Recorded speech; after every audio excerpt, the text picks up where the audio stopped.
Armando, double time tayo ha. Napakarami nating order. Ate Allen Manukot, na-deliver na to yung 18 pieces. Yung kay Cara Ulbalingit, ito, kukunin to 4 PM eh.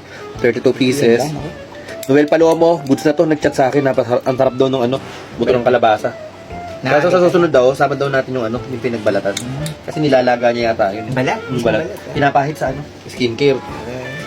Balat sa balat to ah. Celine Dion ha, yung kay Celine Dion, kay Ma'am Celine. 25 pieces yung kay Ma'am Celine Dion, unahin ko na ba? Ay, kay Sen. Dito lapit pala, umorder. Wala sa listahan si Senator Dito Lapid Double check mo nga.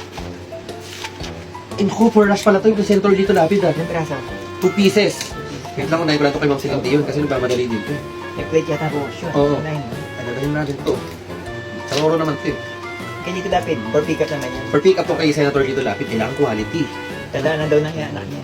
Pili tayo na mas malaki para kay Senator Lito. Pero ang piraso lang ito. Eh, kailangan quality yan. Maselan yun sa ganito. Regular customer naman yun. Nagdala ng maleta. Nagdala ba ng maleta?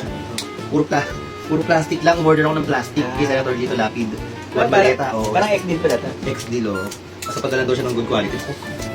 Lighter natin, ayaw daw Oo, sa dami ng order. Peak season natin ngayon Uy, OT ka ha. Ang dami nating order. Okay na to, no? Pa-deliver natin kay Senator Dito Lapid to. Pa-purchase ko na doon para ma-dispatch na. Agad tayo ngayon panahon natin. Quality natin. Kaya tayo Christmas din. Oo. Sure ba? Nandiyan ito.